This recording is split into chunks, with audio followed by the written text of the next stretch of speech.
Kids, I don't speak Yautja, the language of the predators, but I'm pretty sure he said something about the Epstein files. Hey kids, welcome to Hall H. It's me, Kevin Smith, man! And oh my Lord, I'm pleased and proud to be here today on behalf of Predator Badlands. We're gonna have a hell of a panel. We have some amazing stuff to show you, some great people to introduce you to. But first, before we do anything else, how's everyone's Comic-Con so far? Isn't it magical? I want to just share a quick text this just literally happened before I came up here, man. I was backstage, I got a text from my daughter Harley, and she wrote, "Can I borrow your car?" She's in Los Angeles. I said, "Yes, pick it up at the Predator panel because I'm at Comic-Con, bro." And she said, "That's this weekend?" I said, "What does it mean when a kid named Harley Quinn doesn't know when Comic-Con is?" And she says, "It means you failed as a parent, Kevin James." I said, "You know, the first time I came to Comic-Con was with Mallrats in 1995, which means this year is my 30th anniversary. It is. It's my 30th year. So Harley said, "You've been going to Comic-Con longer than I've been alive." And I said, "That's because Comic-Con is where you get to be a fan without having to justify it in a comments section. In real life, it's harder for someone to give you shit for cosplaying Batman when they're carrying a couple of boo-boos." Harley said, "Please tell me that's how you're gonna open the panel."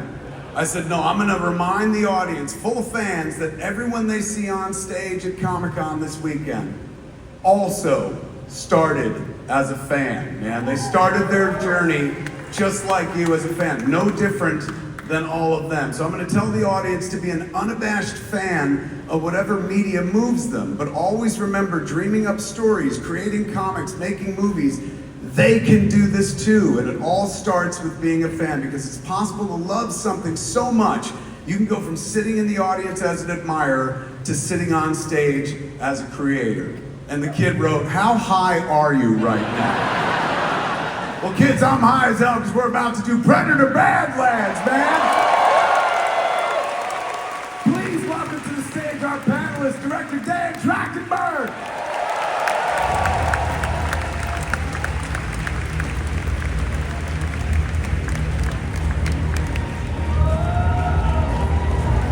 Give it up for one of the stars, Elle Fanning.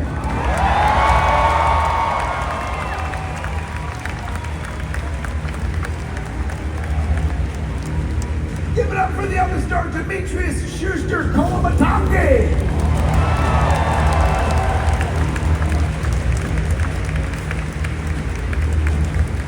And give it up for one of the Predator's baby daddies, man, Alec Gillis.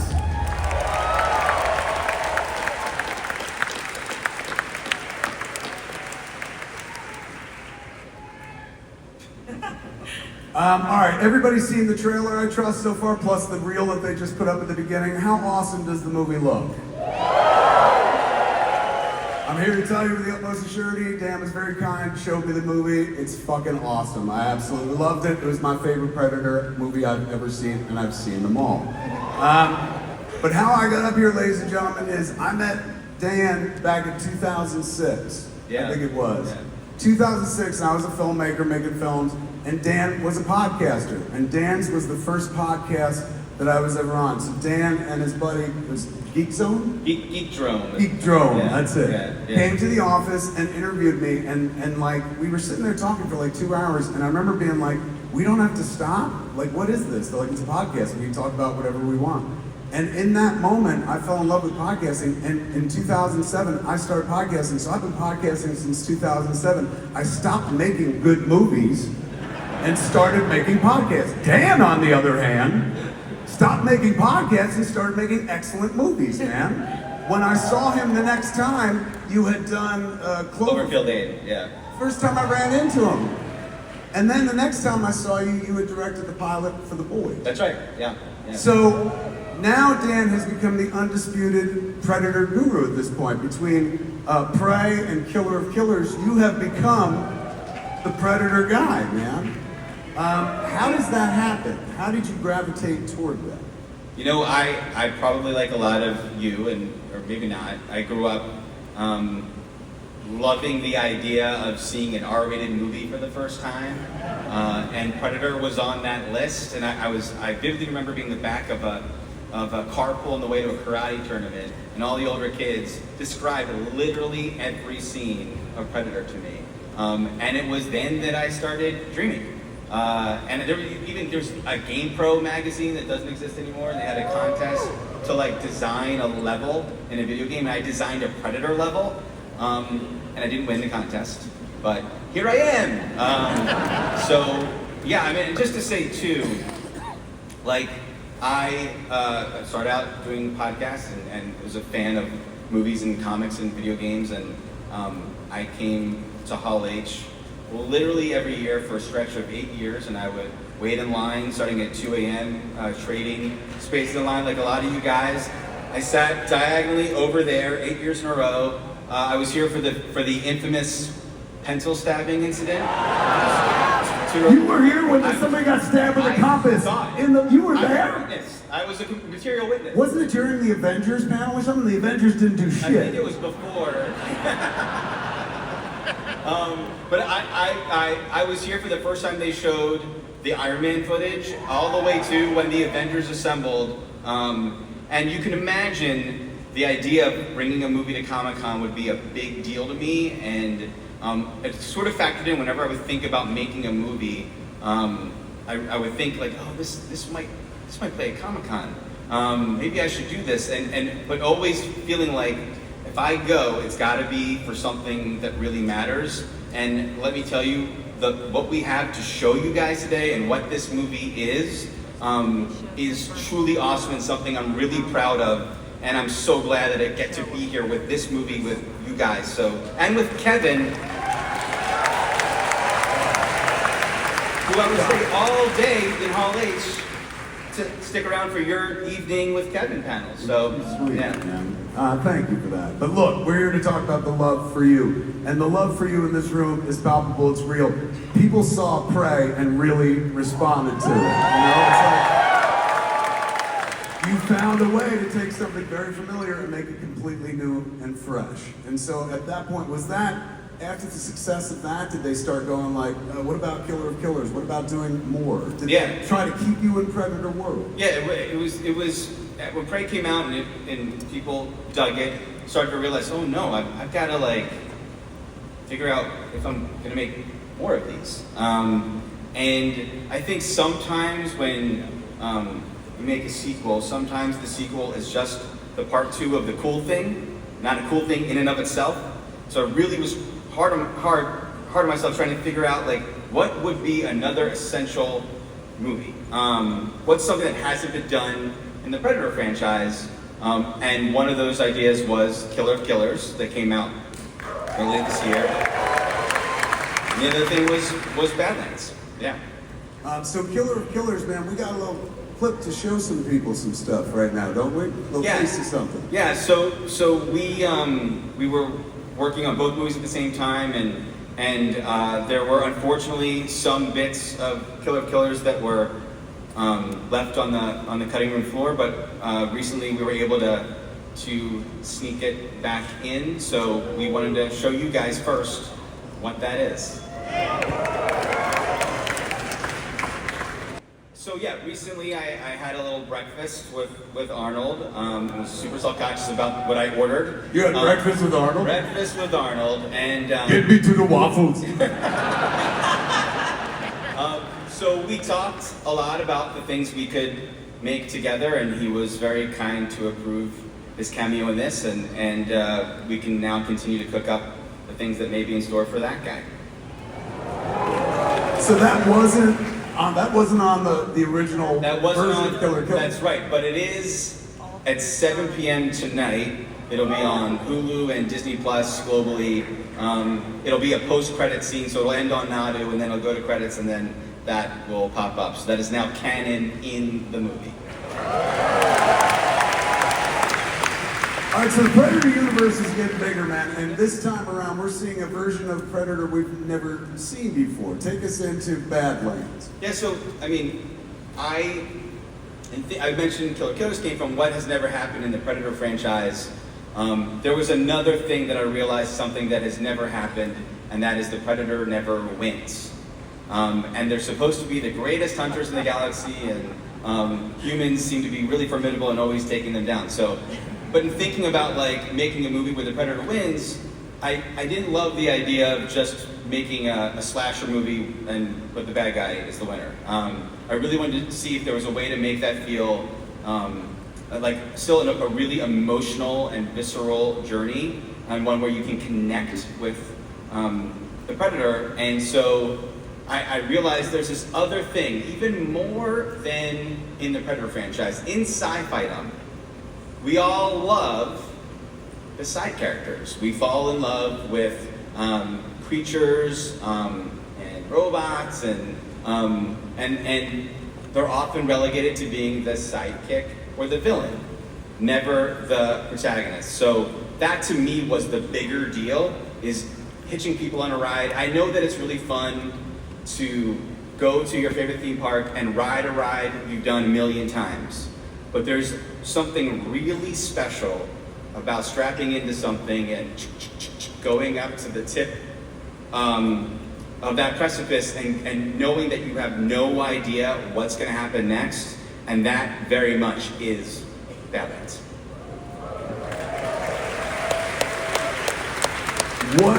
What makes this movie stand out? It has Predator DNA in it, but what makes it different? What is the approach this time? Yeah, he's a young Predator. He's a young Predator. I mean, that's the fun of the movie, is that even though you've seen the trailer, you see our main Predator Jack with Thia, Elle Fanning's character, strapped to his back.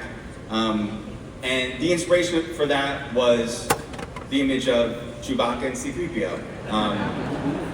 But the cool is that it's not Chewbacca. It's not a friendly creature that you're following. It's the Predator. He is ferocious and badass and very much an anti-hero. And I think of him more like Mad Max and Road Warrior or Conan or Clint Eastwood, you know? And seeing that guy and us being strapped to his back for the gauntlet he goes through, that to me was some of the most fun. And I think the DNA of the franchise isn't just the creature, it's also like a combination of genres. Predator for me, I saw before I had seen a John Carpenter movie probably, so it was really the first time I was like, oh my God, it started out like an action movie, and then became a horror movie, and then was science fiction, and there's all those things. So this time around, we're really taking you on an unexpected adventure thrill ride. It's akin to like the first act of every King Kong movie, or Mysterious Island, or any Ray Harryhausen thing, basically, yeah. Now, Elle, when you see the script, are you like, oh my God, it's a sequel to A Complete Unknown? I wasn't strapped to Timmy's back in that one, but I,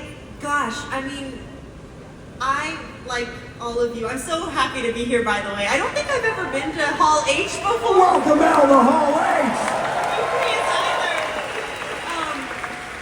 But maybe years and years ago, but I'm happy to be here. I, like you all, was a huge fan of Prey, and Dan, what he's done with this Predator franchise, it's really unprecedented. And reading the script, what really drew me to it is it has so much heart and emotion, and Prey really definitely had that, but what makes this one unique is that there's no humans in this film. I play a synthetic android, he's a predator creature, and at the same time there's so much humanity and heart, and a real friendship, an unlikely friendship amongst these two characters. And I was quite blown away by the script. It's a new genre for me. It was so many new physical challenges, acting challenges.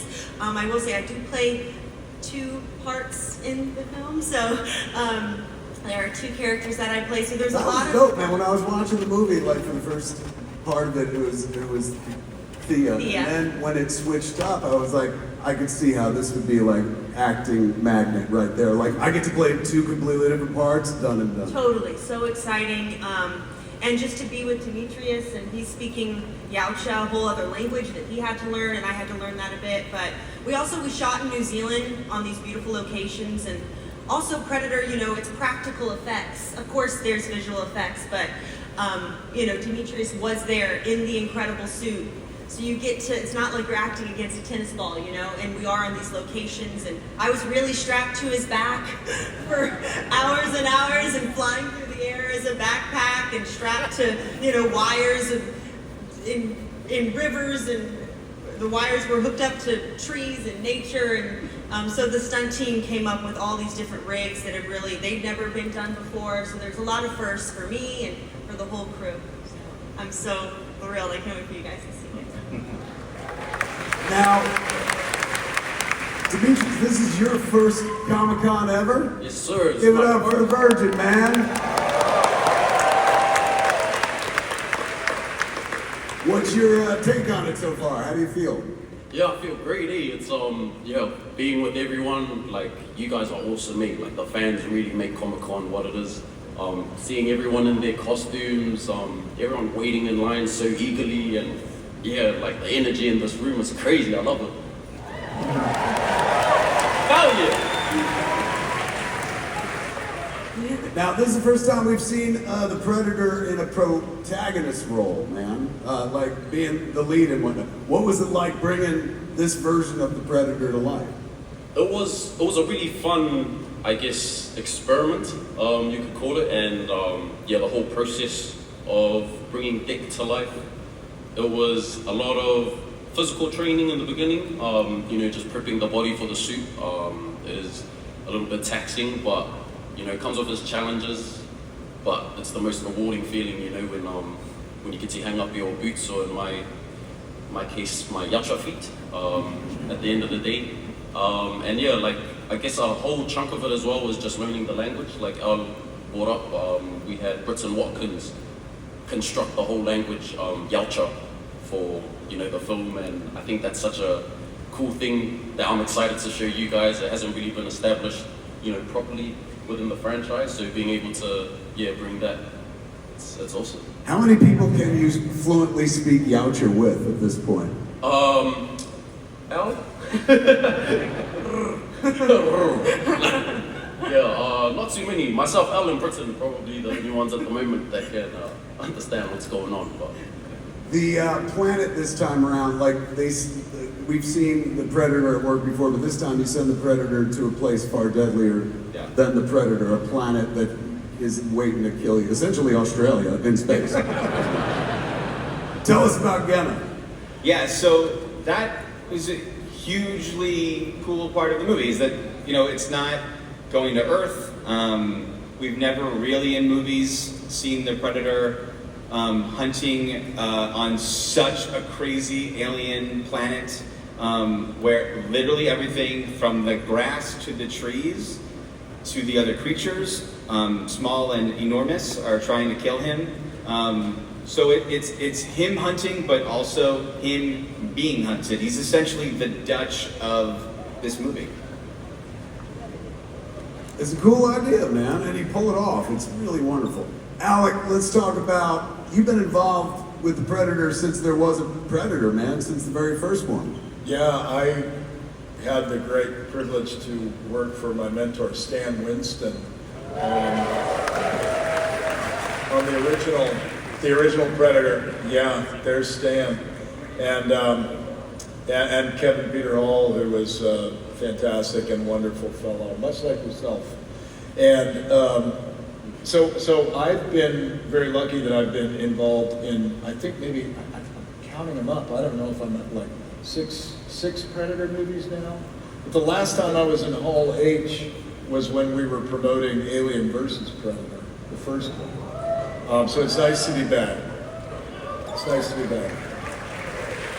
How was the approach different this time? For somebody who's an old hand at the Predator, what was different this time around? Well, the first time we had 8 weeks, and Stan was furiously drawing, and Steve Wang and Matt Rose were sculpting, and it was a race to get the thing, done so we could save Arnold's movie. This time it's more measured. There's more resources, available, and of course this is my, I guess that would be my third Dan Trachtenberg Predator film, right? Because Alec also helped design all the creatures in Killer Killers. Even though it was animated, we really wanted to make sure Alec's eye was guiding us through. So yeah. I think the thing that made this unique from previous Predator movies is that this time the suit was all practical, but the face was open. I think Alec can certainly attest. Usually, the Predator has this giant mask on him with a bunch of mechanics and wiring, electronics, and someone is off camera, typically Alec on a remote control, moving the mandibles, and that works just enough to get the exact amount of footage that you've seen in the movies. I promise there's nothing else usable that could be on the cutting room floor. And this time we really wanted to make sure that we could go to emotional places that have never happened in previous films. And so we developed this unique system where Alec went down and collaborated with Weta Workshop. And it became this beautiful, beautiful moment for me to witness of old school, but still young at heart and awesome. But old school meeting, Weta Workshop, of course, started on the Lord of the Rings trilogy and had gone on to do so many amazing things. So it really was those masters coming together, and then of course all the digital artistry that it's going to support it, and all being driven by Dimitrius's performance. And it was this time around pretty essential. In the past, they show his face. That was the big reveal in the first one. You're like, oh, and Arnold's got the funny line. But in this version, since you spend so much time with him, being expressive was suddenly an issue that nobody had ever dealt with in Predator movies. Suddenly you're like, wait, we're going to spend 90 minutes, 2 hours with this guy. He's got to be able to show a range of emotions, and it looks phenomenal. And I, they didn't see any behind the scenes footage. It's crazy. When I was watching the movie, which was unfinished, there are shots where it's completely done, and then there are shots where you see Dimitrius fully suited up, but his face underneath, and he's given a hardcore performance, man. Actually, playing the part, man. It was impressive as hell. Well, if I may just to finish Dan's thought, for me, if you guys who know me know I am a diehard practical effects artist. I've been doing it for 46 years. It's a hill I'll die on and be buried under. But when I read the script, and Dan and I had some heart-to-hearts, and we did some tests and stuff, and I knew what he was looking for. And Stan Winston's words came back to me. He said, "We do effects to serve the story and the director's vision." And I had to really think hard about whether or not an animatronic could do exactly what I was reading. And then a couple things happened. One, the Planet of the Apes movie came out, and that was Weta Digital's work, right? And those faces, particularly the orangutan character, pretty much blew me away.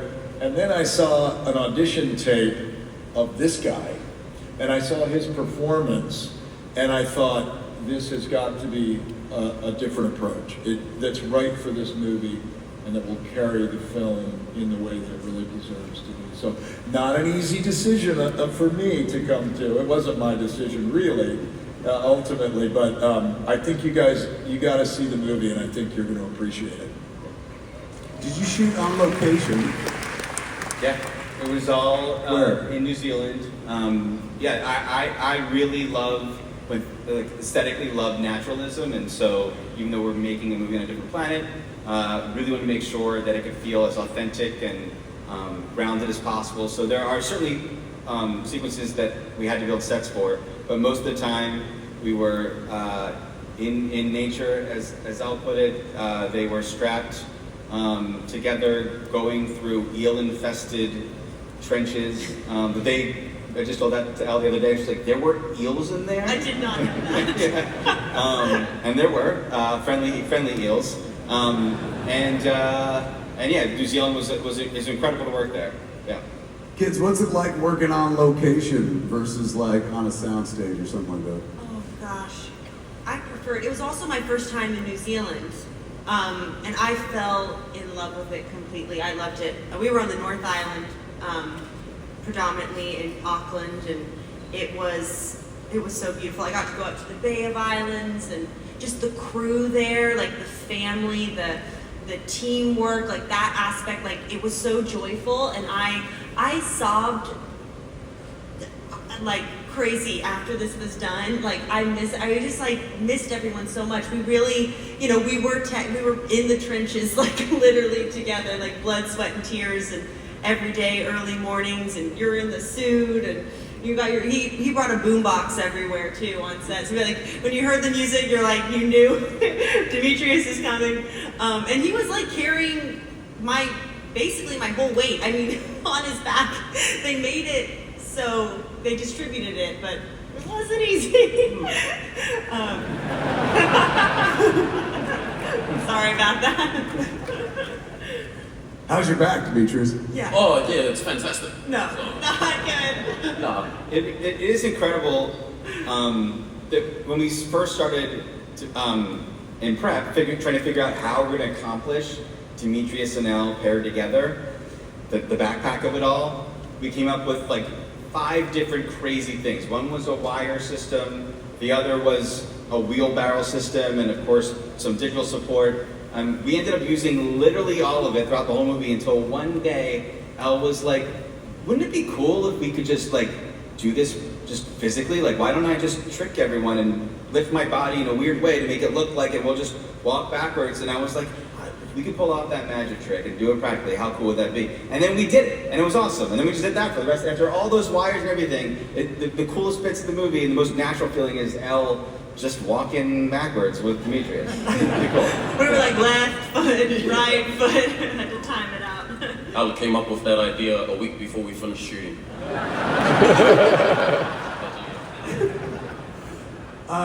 Some folks saw the first trailer, and I saw the flick, so I know, and you see the new trailer too. There's a soupçon of Weyland-Yutani in there, is that right? Some alien stuff in there? What's that all about?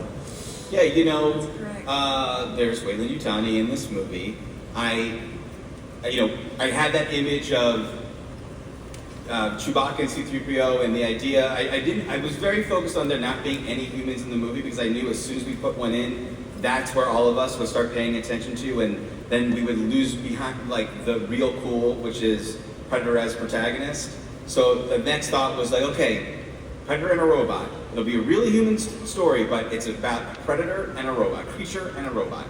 And then I thought, I know someone who makes robots. And so that was the Weyland-Yutani of it all, and that of course leads to even more cool ideas. But I think sometimes people that are dabbling in cinematic universes, there's a seduction to grab all the action figures and smush them together, and I really didn't want to do that, and really wanted to make sure that if we ever do something, it would be a little bit more elegant. So. But is this is the shape of things to come? Are you heading? Since you are the Predator guy, and if you're throwing in a little Weyland-Yutani, does that mean one day you're going to be the Alien versus Predator guy as well? Wouldn't it be cool? Wouldn't it be cool? Wouldn't it be cool? I honestly I sat with you many years ago, and you gave me the gift of podcasting, which has made my life so much better and enriched my life. And I was so proud to sit there, and it's weird to say proud because it's not like we're tight or we grew up together and shit, but I was like, God damn, this guy's like the real deal, man. And after the screening was done, you were talking about like, hey man, we're gonna show some stuff at Hall H. And he gave me 2 options. You would do this and this. I said, you should do this. Tell them what they're about to see. Yeah, so there's well, how much time left? We got 15 minutes, now's the time. Why don't we just show them the first 15 minutes of the movie? Yes! Are you ready to watch the first 15 minutes of Predator? Set it up for him, man. because he poked and prodded, was like, dude, you gotta do, I just need to say a couple things. We come out in November, it's just a ways away for a movie like this. It's very raw. There's a lot of unfinished VFX work. The score is all temp score, the sound is all, none of that's real. There'll be a lot of placeholders for things. But I know that this crowd appreciates a little bit of a peek behind the curtain.